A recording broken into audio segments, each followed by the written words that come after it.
Holidays-nale, adu namma GT Holidays da. GT Holidays, South India's #1 travel brand. You know you are special when you're with GT Holidays. தெரிக்கவிடும் காரம் நிறம் சுவையை தருகிறது. ஆச்சி மிளகாய் தூள் தெரிக்கவிடும் காரம் நிறம் சுவை. ஏன் ஜெகதீப் தன்கர் ராஜினாமா பண்ணியிருக்காரு? இதுக்கு பின்னாடி எதுவும் அரசியல் இருக்கா சார்? நிச்சயமான ஒரு உள்நோக்கம் கொண்ட ஒரு அரசியல் இருப்பதாக நான் பார்க்கிறேன். எந்த பாஜகவை அவர் தூக்கி பிடிப்பதற்காக கான்ஸ்டிடியூஷனை தூக்கி தூர போட்டாரோ அதே பாஜக இவருடைய ஒரு செயல்பாடு பிடிக்கலங்கிறதுக்காக இவரை தூக்கி போட்டாங்க. பாஜகவுடைய செல்ல பிள்ளையா இருந்தாரு. அது எந்த ஒரு செயல்பாடு பாஜகவுக்கு பிடிக்கல? எனக்கு தெரிந்த வகையில நேத்து பிரேக்கிங் பாயிண்ட். அரசாங்கத்திற்கு ஆப்போசிஷன் இம்பீச்மெண்ட் மோஷனை நீங்க எப்படி அக்செப்ட் பண்ணலாம், அரசாங்கத்துக்கிட்ட கன்சல்ட் பண்ண மாட்டீங்களா அப்படிங்கிற ஒரு கேள்விதான். அப்போ அதை கேட்கும் பொழுது எனக்கான அதிகாரங்கள் இருக்கிறது அப்படின்னு ஒரு கன்ஃபரன்டேஷனல் ஆட்டிடியூட்ல போன மாதிரி தெரியுது. கன்ஃபரன்டேஷன் ஆட்டிடியூட்ல போயிட்டாலே மோடி அமித்ஷா டுவோக்கு பிடிக்கும். எதிர்கட்சி தலைவர் எடப்பாடி பழனிசாமி அவர்கள் சீமான் விஜய் எல்லாம் எங்க கூட்டணிக்கு வரணுங்கிற ஒரு டோன்ல அவர் ஒரு அந்த இன்டர்வியூல ஒரு வார்த்தை இருந்திருக்கு. ரெண்டு பேருமே நாங்க ஏடிஎம்கே கூட்டணிக்கு போக மாட்டோங்கிறது சூசகமா சொல்லியிருக்காங்க. எப்படி சார் புரிஞ்சுக்கிறது? இல்ல, அவருக்கும் தெரியும் அவங்க வரமாட்டாங்க அப்படின்னு. ஆனாலும் தொண்டர்களை உற்சாகமா வச்சுக்கணும். பாஜக அலையன்ஸும் அதிமுகவும் ஹைப்போதெட்டிக்கலா ஸ்பீக்கிங் பிரேக் ஆனாலும் கூட விஜய் வரமாட்டாரு. கூட விஜய் வர்ற மாதிரி எனக்கு தெரியல. ஏன்னா அவருக்கு அதிமுக பிரச்சனை இல்லை, அவருக்கு இன்னொரு பெரும்பான்மை கட்சியோடு கூட்டணி வைக்கிறது தான் பிரச்சனை. இப்ப நான் தான் சிஎம் வேட்பாளர்னு சொல்லிட்டு இவங்க இல்ல நாங்க இப்ப எடப்பாடி ஆதரிக்கிறோம்னு சொல்ல முடியாது. ஹைப்போதெட்டிக்கல் சினாரியோ 117 117 நிக்கிறோம்னு பண்ண முடியாது. அப்படி பண்ணா மக்கள் இன்னும் ரொம்ப கன்ஃபியூஸ் ஆயிடுவாங்க. தமிழ்நாட்டில் திமுகவை வீழ்த்தணும்னா அதிமுக தான் இங்க மேஜர் பார்ட்னர். ஏன் அதிமுகவை டிஸ்டர்ப் பண்ணிக்கிட்டே இருக்கிறாங்க பிஜேபி சார்? அதிமுகவை டிஸ்டர்ப் பண்ணாலும் அவங்க வளரும். அதிமுக ஸ்ட்ராங்கா இருக்கிற வரையும் எந்த கட்சியுமே திமுகவுக்கு எதிரான மாற்றாக வர முடியாது. அதனாலதான் அதிமுகவுக்கு உள்ள போய் அதிமுகவை வீக்கன் பண்றதுதான் பிஜேபியோட வேலை. அதான் அவங்க செஞ்சுக்கிட்டு இருக்காங்க. ஆசானியர்களுக்கு அன்பு வணக்கம். இன்று நம்மோடு பெங்களூரில் இருந்து வெளிவரும் டெக்கான் ஹெரால்டு ஆங்கில ஏட்டின் தமிழக செய்தியாளர் திருமிகு சிவப்பிரியன் அவர்கள் உள்ளார். வணக்கம் சார். வணக்கம் சார். இன்னைக்கு ஒரு மிகப்பெரிய ஒரு பிரேக்கிங். அதாவது குடியரசு துணைத் தலைவர் ஜெகதீப் தன்கர் தன்னுடைய பதவியை ராஜினாமா பண்ணியிருக்காரு. அதை ஜனாதிபதி அவர்களும் ஏற்றுக்கொண்டார்கள். அது மட்டும் இல்லாமல் பிரதமர் மோடியும் உங்களுடைய உடல்நலமெல்லாம் தேடி வரணும்னு ட்விட்டர்ல வாழ்த்தும் சொல்லியிருக்காரு. ஜெகதீப் தன்கர் ஏன் ராஜினாமா பண்ணணும்? குறிப்பாக ஒரு மிக உயர்ந்த பதவி, வெஸ்ட் பெங்காலில் அவர் பண்ண வேலையெல்லாம் நமக்கு தெரியும். அதற்கு பரிசாக தான் அவருக்கு துணை ஜனாதிபதி பதவியை பாஜக கொடுத்தாங்க. இன்னும் 2 வருஷம் டென்யூர் இருக்கு. பாஜகவுடைய செல்லப்பிள்ளையாகவே அவர் இருந்தார். இருந்தாலும் ஏன் ஜெகதீப் தன்கர் ராஜினாமா பண்ணியிருக்காரு? இதற்கு பின்னாடி எதுவும் அரசியல் இருக்கா சார்? நிச்சயமான ஒரு உள்நோக்கம் கொண்ட ஒரு அரசியல் இருப்பதாக நான் பார்க்கிறேன். என்னன்னா, ஒரு வைஸ் பிரசிடென்ட் அவ்வளவு சாதாரணமா ரிசைன் பண்ண மாட்டாங்க. அதுவும் இல்லாத ஒரு ஹெல்த் ரீசன். அவருக்கு கொஞ்சம் ஹெல்த் இஷ்யூஸ் இருக்கு. பட் ஹெல்த் ரீசன் சொல்லிட்டு பாலிட்டிஷியன்ஸ் இந்தியாவில் ரிசைன் பண்ணுறதுங்கிறது ஏதாவது ஒரு பிரச்சனைக்கு ஒரு எக்ஸ்கியூஸாக தான் ஹெல்த்தை யூஸ் பண்ணுவாங்க. இங்கே என்ன நடந்திருக்குன்னு பார்த்தோன்னா, தன்கர் அவர்களை நீங்கள் எடுத்துக்கொண்டிருந்தால் ராஜஸ்தான் மாநிலத்தை சார்ந்தவர். ஜனதா தள்ளில் தன்னுடைய அரசியல் பிரவேசத்தை ஆரம்பித்து காங்கிரஸிலிருந்து பாஜகவுக்கு 2003ஆம் ஆண்டு வந்தவர். பெரும்பான்மை சமூகமான ஜாட் சமுதாயத்தை சார்ந்தவர் தன்கர் அவர்கள். ஸோ நீங்கள் சொன்னது போன்ற வெஸ்ட் பெங்கால் மாநிலத்தில் மம்தா பானர்ஜியை பயங்கரமாக நீடில் பண்ணதுனால பெரிய ஒரு நியூஸ் மேக்கராக ஆனார்.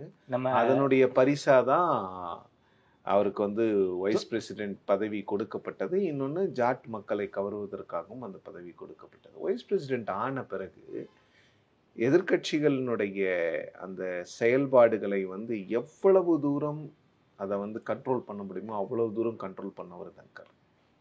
எதிர்கட்சிகள் அவர் மீது ஒரு நோ கான்ஃபிடன்ஸ் மோஷனை கொண்டு வந்தாங்க. அவர் மீது நம்பிக்கையில்லா தீர்மானம் கொண்டு முதலாக ஒரு துணை ஜனாதிபதி மீது நம்பிக்கையில்லா தீர்மானம் இந்தியாவில் கொண்டு வரப்பட்டது தன்கருக்கு எதிராக. ஏனென்றால் அரசாங்கத்தினுடைய கைப்பாவையாகவே அவர் செயல்படுகிறார். ஒரு மாநிலங்களவை தலைவருக்குரிய அந்த மாண்பு அவரிடம் இல்லை. எதிர்கட்சிகளை அரவணைத்து செல்லும் பண்பு அவரிடம் இல்லை. மாறாக அரசாங்கத்தினுடைய ஊதுகுழலாக அரசாங்கத்தினுடைய வாய்ஸாக அவர் செயல்படுறாரு, எங்களுக்கான நேரம் கொடுக்கப்படவில்லை, எங்களை வந்து அவமதிக்கிறார் அப்படின்னு எதிர்க்கட்சி உறுப்பினர்கள் எல்லாம் வெளிநடப்பு செய்து ஒரு மாக் பார்லிமெண்ட் ஒன்று நடத்தி தங்கரை கிண்டல் செய்தார்கள். ஸோ அதன் பிறகு கூட ஜெகதீப் தங்கர் அவர்கள் வந்து தன்னுடைய அந்த அரசாங்கத்திற்கு அவர் கொடுத்த அந்த என்ன சொல்றது, அவருடைய லாயலிட்டி, அந்த விசுவாசத்தை வந்து அவர் குறைத்து கொள்ளவே இல்லை. இந்த பதவிக்கு வருபவர்கள் அந்த அந்த கட்சியின் மீதான விசுவாசத்தை தூர போட்டுள்ளனர். ஒன்று. ரெண்டாவது, நீதிமன்றங்களுக்கு எதிரான மிக கடுமையான வார்த்தைகளை உபயோகித்தவர், ஆர்எஸ்எஸ் போன்ற இயக்கங்களை தூக்கி பிடித்தவர். இது அவருடைய பேக்ரவுண்ட்.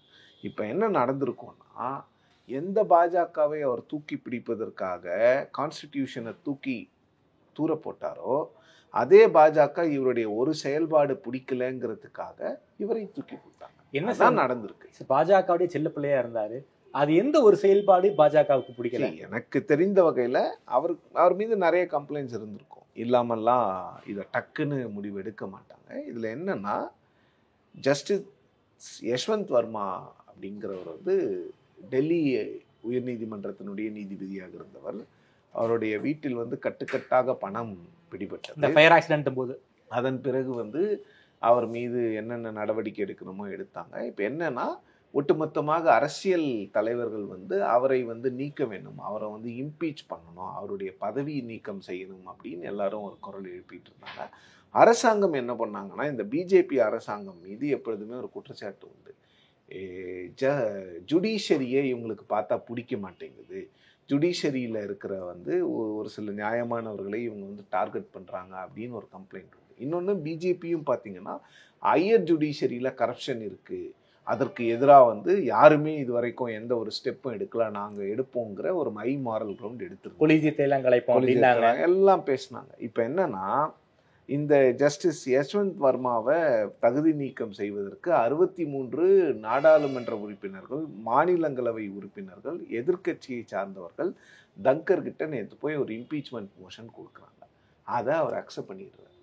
அங்கதான் ப்ராப்ளம் ஆரம்பிச்சு. சரி, ஏன்னா அரசாங்கம் என்ன நினைச்சதுன்னா, லோக்சபால இந்த இம்பீச்மெண்ட் ப்ரொசீடிங்ஸை கொண்டு வந்து இந்த மோடி அரசாங்கம் தான் நீதிமன்றங்களுக்கு எதிரான மிக கடுமையான நடவடிக்கைகளை எடுக்கிறது, இந்த மாதிரி வந்து எங்களை போன்று இரும்பு கரம் கொண்டு இதெல்லாம் அடக்குபவர்கள் யாருமே இல்லை அப்படின்னு மார்த்தட்டி கொள்வதற்காக இவங்க ஒரு பிளான் வச்சிருந்தாங்க. அந்த பிளான்ல தூக்கி சுடுதண்ணியை ஊத்திட்டாரு. அதனால நடந்த பிரச்சனையாக தான் நான் பார்க்கிறேன். இது என்னன்னா, ரூலிங் பார்ட்டி வந்து ஒரு இம்பீச்மெண்ட்டை கொண்டு வர்றதுக்கும் ஆப்போசிஷன் பார்ட்டி கொண்டு வந்த இம்பீச்மெண்ட்டை ரூலிங் பார்ட்டி சப்போர்ட் பண்றதுக்கும் மிகப்பெரிய வித்தியாசம் இருக்கிறது. அப்போ என்னன்னா, கிரெடிட் எல்லாம் ஆப்போசிஷன் பார்ட்டிக்கு போயிடும். அப்போ ரூலிங் பார்ட்டிக்கு வந்து வேற வழி இல்லை, கட்டாயத்தால் இவர்கள் வந்து அந்த இம்பீச்மெண்ட் ப்ரொசீடிங்ஸை ஆதரித்தாங்க. அது வந்து எந்த அரசாங்கமும் அதை ஏற்றுக்கொள்ளாது. ஸோ இந்த ஒரு பிரச்சனை தான் பூதாகரமாகி நேற்று வந்து இந்த பிஸ்னஸ் அட்வைசரி கமிட்டின்னு ஒரு மீட்டிங் உண்டு, அலுவல் ஆய்வு குழு அப்படின்னு சொல்றாங்க. அலுவல் ஆய்வு குழு என்ன பண்ணுவாங்கன்னா, எத்தனை நாட்களுக்கு நாடாளுமன்றத்தை நடத்துவது, என்னென்ன விஷயங்களை விவாதிப்பது போன்ற விஷயங்களை அவர்கள் தான் முடிவெடுப்பார்கள். அந்த அலுவல் ஆய்வு கூட்டத்தை மத்திய அரசு புறக்கணிக்கிறது. ஓகே, இப்போ என்ன சொல்லுவாங்க, நட்டா என்ன சொல்றாரு, இல்லை நாங்கள் ஏற்கனவே கம்யூனிகேட் பண்ணிட்டோம். அதெல்லாம் கம்யூனிகேட் பண்ணியிருந்தீங்கன்னா தங்கர் அவர்கள் வந்து மீட்டிங்கை கண்டக்ட் பண்ணியிருக்க மாட்டார், அவர் கேன்சல் பண்ணியிருப்பார் மீட்டிங். அப்போ என்னன்னா, நேற்று 3:30 மணிக்கு ஒரு ப்ரெஸ் ரிலீஸ் வைஸ் பிரசிடென்ட் ஆஃபீஸ்லேருந்து வந்து அவர் வந்து 23ஆம் தேதி, அதாவது நாளை குடியரசு துணைத் தலைவர் வந்து ராஜஸ்தானுக்கு பயணிக்கிறார் அப்படின்னு ஒரு ப்ரெஸ் ரிலீஸ் கொடுக்குறாங்க.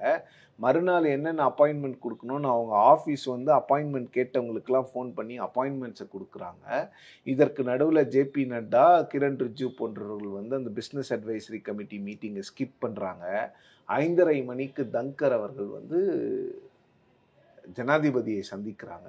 9:30 மணிக்கு ராஜினாமா கடிதத்தை போஸ்ட் பண்ணுறாங்க. ஸோ இப்போ இந்த 4-5 மணி நேரத்தில் என்ன நடந்திருக்கும் அப்படின்னா, பாஜக வந்து மிகப்பெரிய அதிருப்தியில் இவரை பதவி ராஜினாமா செய்ய சொல்லியிருக்கிறார்கள். ஏன்னா பிரதமர் அவர்கள் வந்து இன்னைக்கு அந்த ட்வீட்டை கூட பார்த்தீங்கன்னா, பிரசிடென்ட் அக்செப்ட் பண்ண பிறகு ஒரு கஸ்டமரி ட்வீட்டாக தான், இல்லைன்னா வந்து ஏற்கனவே பல பிரச்சனை இருக்கு, இதுல போடலன்னா பிரச்சனை ஆயிடும்னு போடுறதுக்கு அது வேற வழி இல்லை கடமைக்காக போட்டிருக்காரு. அதில் கூட என்ன, அவருக்கு நாங்கள் நிறைய வாய்ப்புகள் கொடுத்தோம், பேட்ரனைசிங் ஆட்டிடியூடாக தான் பேசுகிறாரு. எப்பவுமே அந்த மாதிரி பேச மாட்டாங்க. அப்போ என்னன்னா, அவர் மீது அவ்வளவு பெரிய அதிருப்திகள் பாஜக இருக்கிறது. ஏன்னா ஒரு அரசாங்கத்துக்கு வர வேண்டிய ஒரு கிரெடிட்டை இவர் தூக்கி எதிர்க்கட்சிகளுக்கு கொடுக்க பார்த்தாரு.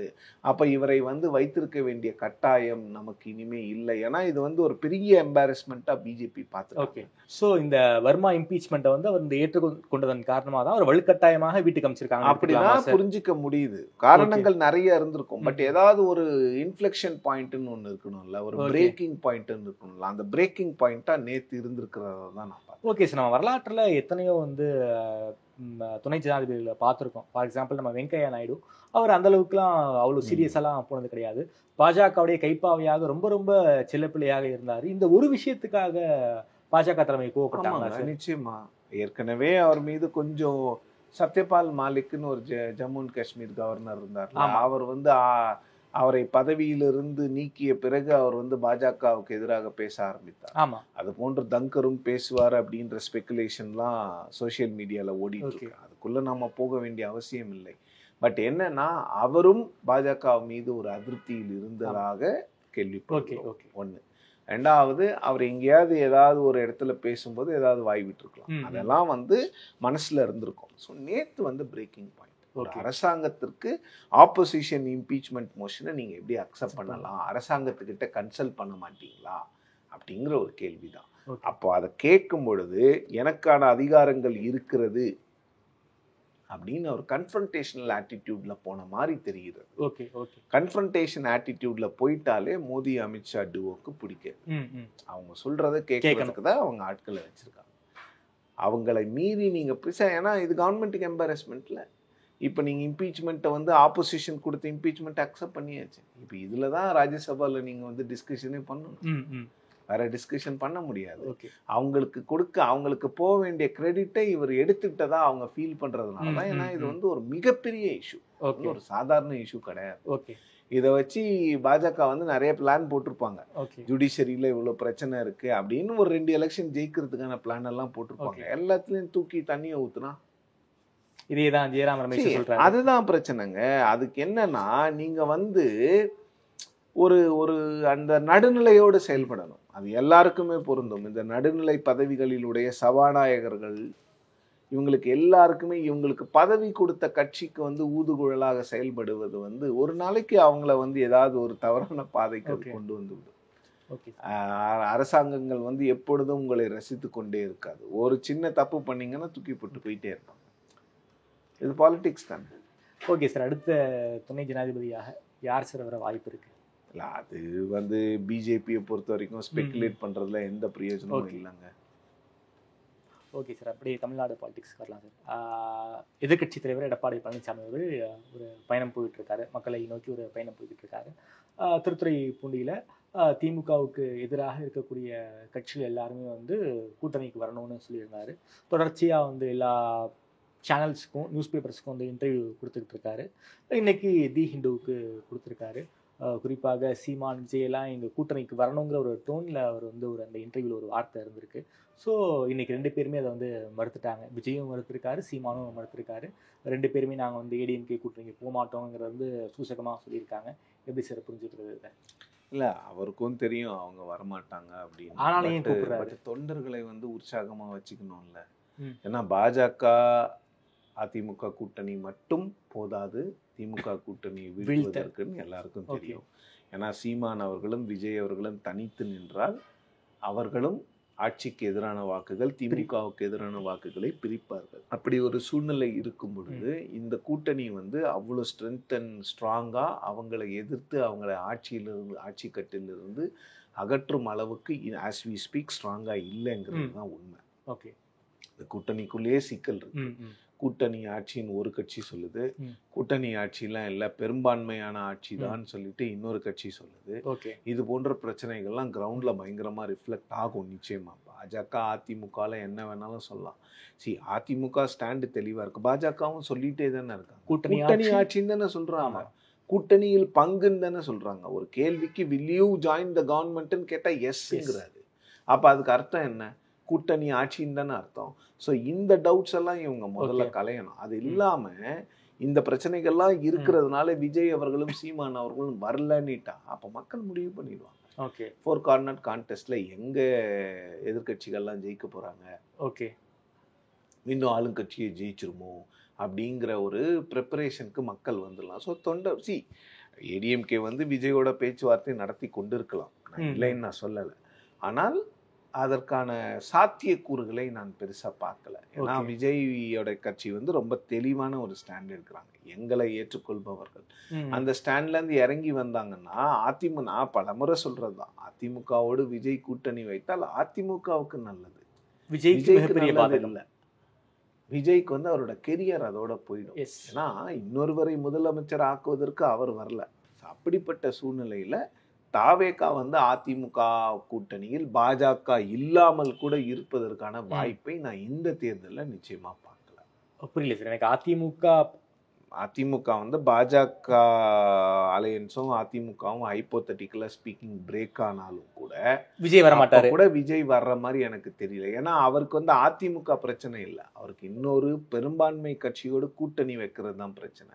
இப்ப நான் தான் சிஎம் வேட்பாளர்னு சொல்லிட்டு இவங்க வந்து இல்ல நாங்க இப்ப எடப்பாடி ஆதரிக்கிறோம்னு சொல்ல முடியாது. இன்னொன்னு ஹைப்போதட்டிக்கல் சினாரியோ 117 117 நிக்கிறன்னு பண்ண முடியாது. அப்படி பண்ணா மக்கள் இன்னும் ரொம்ப கன்ஃபியூஸ் ஆயிடுவாங்க. இந்த கட்சிக்காரங்க அவங்களுக்கு வேலை செய்ய மாட்டாங்க, அந்த கட்சிக்காரங்க இவங்களுக்கு வேலை செய்ய மாட்டாங்க. ஓகே சார், அதே போல வந்து இந்த கூட்டணி ஆட்சிங்கிற இஷ்யூல வந்து பாஜக ரொம்ப ரொம்ப ஸ்ட்ராங்கா இருக்காங்க. அதற்கு பல்வேறு இடங்கள்ல வந்து எடப்பாடி வந்து பதில் சொல்லியிருக்காரு. அந்த மக்கள் பயணத்துல கூட ஆட்சியில் பங்கு கொடுக்க நாங்க ஒன்றும் ஏமாளி கிடையாதுன்னு ஒரு கட்டமான விமர்சனம். அதற்கு நயினார் பதில் சொல்லும் போது அதிமுக வந்து பாஜக கபலீகரம் செஞ்சுட்டு சொல்றாங்க, அதற்கு தான் இவர் வந்து பதில் சொல்லியிருக்காரு அப்படிங்கிற ரீதியில நயினார் சொல்லிக்கிட்டே இருக்காரு. தமிழ்நாட்டில் வந்து திமுகவை வீழ்த்தணும்னா அதிமுக தான் இங்க மேஜர் பார்ட்னர். ஏன் வந்து அதிமுகவை டிஸ்டர்ப் பண்ணிக்கிட்டே இருக்கிறாங்க பிஜேபி சார்? அதிமுகவை டிஸ்டர்ப் பண்ணாதான் அவங்க வளர முடியும். அதிமுக வீக்கன் ஆனாதான் பிஜேபி வளர முடியும், தாவேகா வளர முடியும், ஏதாவது ஒரு கட்சி இங்கே வளர முடியும். அதிமுக ஸ்ட்ராங்கா இருக்கிற வரையும் எந்த கட்சியுமே திமுகவுக்கு எதிரான மாற்றாக வர முடியாது. அதனாலதான் அதிமுகவுக்கு உள்ள போய் அதிமுகவை வீக்கன் பண்றதுதான் பிஜேபியோட வேலை. அதான் அவங்க செஞ்சுக்கிட்டு இருக்காங்க. இது எடப்பாடிக்கு தெரியாதா? தெரியும். ஆனாலும் ஏன் கூட்டணி? அதான் அவர் தாங்க பதில் சொல்லுவார். அவர் தான் பதில். ஓகே, ஏதாவது நிர்பந்தம் இருக்கா, ஏன் இந்த கூட்டணியில் சென்றிருக்கிறார்கள்? இவங்க 2 பேரும் சேர்ந்தா டிஎம்கேக்கு டஃப் ஃபைட் கொடுக்க முடியுங்கிறத நான் முழுமையா ஒத்துக்கிறேன். ஆனா பாஜக வந்து அவங்க பாருங்க, அவங்களுடைய நரேட்டிவ்ஸ் எல்லாமே அப்படிதான் இருக்கு. ஏன்னா எல்லா இடங்கள்லயும் அவங்க வந்து ஆட்சியில பங்கு கேட்டிருக்காங்க, அவங்களுக்கு ஆட்சியில் பங்கு கொடுக்கப்பட்டிருக்கிறது. தமிழ்நாடு மட்டும் என்ன விதிவிலக்கா? இதை பத்தி பேச வேண்டிய அவசியமே இல்லை பாஜக. ஓகே, அதிமுகவோட ஒரு சிம்பிள் அண்டர்ஸ்டாண்டிங் போட்டுக்கிட்டு நாங்கள் இதை பேச மாட்டோம், ஜெயிச்ச பிறகு எங்களுக்கு 2 மந்திரி கொடுங்கன்னு கேட்கறதுக்கு எவ்வளோ நேரம் ஆகும்? கேட்டிருப்பாங்க. ஆனால் அது ஏன் பாஜக வெளிப்படையா ஒவ்வொரு முறையும் எடப்பாடி பழனிசாமி அவர்கள் இல்லை என்று தெளிவுபடுத்திய பிறகும் பாஜக அதை பேசுகிறது என்றால், பாஜகவுக்கு இந்த ஏடிஎம்கே மீது ஒரு ஹோல்டு வேணும்னு நினைக்கிறாங்களா? வேணும். ஆமா, நிச்சயமா நாங்க உங்களுக்கு டிக்டேட் பண்ணிட்டே இருப்போம் அப்படிங்கிற அந்த ஒரு எண்ணம் தான். நாங்கள் தான் உங்களுக்கு டிக்டேட் பண்ணுவோம் என்னங்கிறது. அது என்னன்னா, பாஜக வந்து அவங்க நினைக்கிறாங்க அவங்க கேடர்ஸை என்தூஸ் பண்ணணும்னு. பட் அது ஏடிஎம்கே கேடரை என்தூஸ் பண்ணாது. அது வந்து ஏடிஎம்கே கேடருக்கு ஒரு விரக்தியை கொடுக்கும். இன்னொருத்த பாஜகவினர் அமைச்சராகிறதுக்கு நான் வேலை செய்யணுமான்னு கேட்பான் அப்படிங்கிறது கேட்பாங்க. அந்த மாதிரி ஒரு விஷயத்துலதான் 2011 திமுக கூட்டணி மிகப்பெரிய தோல்வி. நான் அவங்க ஜெயிச்சிருப்பாங்கன்னு சொல்ல வரல, இன்னொரு 20 சீட்டு அதிகமா ஜெயிச்சிருக்கலாம். அவங்க அந்த கூட்டணி ஜெயிக்காமல் போனதுக்கு காரணம் என்னன்னா, ரொம்ப குறைவான இடங்கள்ல நின்னதுனால எல்லாரும் என்ன நினைச்சிட்டாங்கன்னா, காங்கிரஸோட கூட்டணி ஆட்சி வந்துருமோ அப்படின்னு. திமுக காரங்க காங்கிரஸ்க்கு வேலை செய்யல, காங்கிரஸ்காரங்க திமுகவுக்கு வேலை செய்யல. அந்த மாதிரி ஒரு சிச்சுவேஷனை தான் நோக்கி தான் இப்போ ஏடிஎம்கே பிஜேபி அலையன்ஸ் போயிட்டு இருக்கு. இதை வந்து அழகா உள்ளுக்குள்ள பேசி தீர்த்திருக்கலாம் பாஜக. ஆனா பாஜக ஏன் இதை வந்து ரொம்ப வெளிப்படையாக வெட்ட வெளிச்சமாக இதை பேசி கொண்டு இருக்கிறார்கள் அப்படிங்கிறது வந்து அப்போ என்னன்னா, ஏடிஎம்கேவை நாளடைவில் ஃபியூச்சர்ல வீக்கன் பண்றது தான் அவங்களுடைய பிரச்சனை, அவங்களுடைய எண்ணமாக இருக்கிறது. அந்த வீக்கன் பண்றதுக்காக தான் ஏடிஎம்கேவை வந்து ஒரு ஒரு வல்னரபிள் பார்ட்டியை அவங்க ப்ரொஜெக்ட் பண்ணிக்கிட்டே இருக்காங்க. Okay sir, Times of India இன்டர்வியூல கூட டிவிகே ஸ்ட்ராங் பார்ட்னரா இல்லை வந்து பிஜேபி ஸ்ட்ராங் பார்ட்னரா ஒரு கேள்வி கேட்குறாங்க. அது வந்து பிஜேபி தான் ஒரு ஸ்ட்ராங் பார்ட்னர், ஏன்னா வந்து பல மாநிலங்கள் அவங்க ஆட்சியில் இருக்காங்க, சென்டரில் பவரில் இருக்காங்க அப்படின்னு பாஜக சென்ட்ரிக்காக தான் அவர் பேசியிருக்காரு, எங்கேயுமே விட்டு கொடுக்கல. இருந்தாலும் ஏன் சார் டிஸ்டர்ப் பண்ணி அவரை வந்து கொலாப்ஸ் பண்ணால் கிரவுண்டில் ஒர்க் ஆகாது? இல்லை, நான் சொல்கிறேன், அப்போ அவங்களுக்கு வந்து உண்மையிலே இந்த தேர்தல் ஜெயிக்கணுன்ற எண்ணம் இல்லையோ, அப்போ அவங்களுடைய அல்டீரியர் மோட்டிவ் வந்து ஏடிஎம்கே வீக்கெண்ட் பண்ணுறதானோங்கிற கேள்வி எழுது. அதை தான் சொல்ல வரோம் திரும்ப திரும்ப.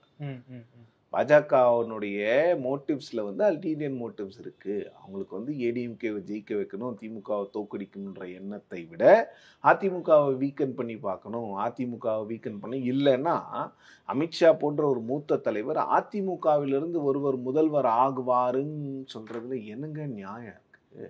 இங்கே ஏப்ரலில் வந்து ஆமான்னு சொல்லிட்டு போகிறாரு. அங்கே அந்த வார்த்தையை அப்படியே சொல்லியிருந்தாலும் கூட அந்த பத்திரிகையாளர்கிட்ட இல்லைங்க அது எடப்பாடி பழனிசாமி தாங்கன்னு சொல்லியிருந்தா அவங்க திருத்திருப்பாங்களா? திருத்திருக்க மாட்டாங்க. அப்போ எதுக்கு ஒரு குழப்பத்தை விளைவிக்க பாஜக இங்கே பிரச்சனை யார் ஆரம்பிக்கிறா? அதிமுக ஆரம்பிக்குதா? பிஜேபி தான் ஆரம்பிக்கிறாங்க. பிஜேபி தான் வந்து அமித்ஷா கொடுக்கின்ற பேட்டிகளில் எல்லாம் என்ன சொல்றாரு? கூட்டணி ஆட்சி. அதுக்கு தானே அதிமுக ரியாக்ட் பண்றாங்க. அப்ப இங்க பிரச்சனை யாரு கிரியேட் பண்றா? பிஜேபி தான். அப்ப பிஜேபிக்கு என்ன அஜெண்டாவா இருக்கணும்? ஏடிஎம்கே வீக்கெண்ட் பண்றது. ஒருவேளை ஏடிஎம்கே क्वेश्चन பண்ணல எதையும். ஏடிஎம்கே எந்த ஒரு क्वेश्चனும் பண்ணல. ஏடிஎம்கே அலையன்ஸை பத்தி அவங்க எதுவும் பேசவே மாட்டேங்கிறாங்க. அவங்க பாட்டுக்கு அவங்க வேலையை பார்த்துக்கிட்டு அவங்க தொண்டர்களை உற்சாகப்படுத்துறது, அவங்க களப்பணியை ஆட்டிக்கிட்டு போயிட்டு இருக்காங்க. அப்ப பிஜேபிக்கு வந்து அப்ப ஏதோ ஒரு அல்டீரியர் மோட்டிவ் இருக்கு. அப்ப பிஜேபிக்கு வந்து ரொம்ப தெளிசி இங்க என்னன்னா மாநிலத்தில் இருக்கக்கூடிய பிஜேபி தலைவர்களுக்கு clueless. They don't know what is happening. அங்க அமித்ஷா ஒன்று பேசுறாரு, இங்க நயினார் ஒன்று பேசுறாரு, அண்ணாமலை ஒன்று பேசுறாரு. அண்ணாமலை வந்து அமித்ஷா பேசுறது சப்போர்ட் பண்ணி தான் பேசுறாரு. அண்ணாமலை ஒன்றும் அவருடைய தனிப்பட்ட கருத்தா எதையும் சொல்லலையே. ஓகே சார், குறிப்பாக வந்து இன்னொரு ஸ்பெகுலேஷனாக பேசிக்கிட்டு இருக்காங்க. இப்படியே போய்கிட்டு இருந்துச்சுன்னா வந்து எடப்பாடி வந்து பாஜக கூட்டணியை முறிச்சிருவாரு, குறிப்பாக வந்து விஜய் கூட போயிடுவாரு. இது நடக்க வாய்ப்பு இருக்கா சார்? இல்லை, கூட்டணி முறிப்பாராங்கிறது எனக்கு தெரியல. அது வந்து ஒரு மிகப்பெரிய கிரெடிபிலிட்டி ஃபேக்டரா அவருக்கு எதிராக திரும்பிடும். ஓகே, பாலிடிக்ஸில் வந்து ரிலையபிலிட்டி இஸ் வெரி இம்பார்ட்டன்ட். உங்களை நம்ப முடியல அப்படின்னா, அந்த உங்களுக்கு நம்பகத்தன்மையே இல்லை அப்படின்னா உங்களுக்கு வந்து மக்கள்கிட்ட டைரக்ட் கரிஸ்மா இருக்கணும், ஜெயலலிதா மாதிரி. ஓகே, அந்த கரிஸ்மா ஜெயலலிதா அளவுக்கான கரிஸ்மா இவருக்கு இல்லை. ஆனால் அந்த கூட்டணியை முறிக்கிறது வந்து அவ்வளோ சாதாரண விஷயம். அதன் பிறகு வரக்கூடிய பிரச்சனைகள், எலெக்ஷன் கமிஷனில் பிரச்சனை வரும், இடி சிபிஐ இதெல்லாம் ஃபேஸ் பண்ணணும். நீங்கள் ஃபெப்ரவரியில் வச்சுப்போம் கூட்டணி முறிக்கிறாருன்னு, எலெக்ஷன் கமிஷனை வச்சு சிம்பிளை முடக்குன்னா என்ன பண்ணுவீங்க? அந்த பயம்லாம் அவருக்கு இருக்கும்ல. வந்து ஒரு வற்புறுத்தப்பட்ட கூட்டணியாக தான் எனக்கும் தெரியுது. பார்க்குறதுல ஏடிஎம்கேக்கு ஒரு பெரிய இன்ட்ரெஸ்ட்லாம் இந்த கூட்டணி இல்லை. ஆனால் காலத்தின் கட்டாயம், பாஜகவோடு சேர வேண்டிய கட்டாயம். இல்லைன்னா திமுகவுக்கு டஃப் ஃபைட்டே கொடுக்க முடியாது.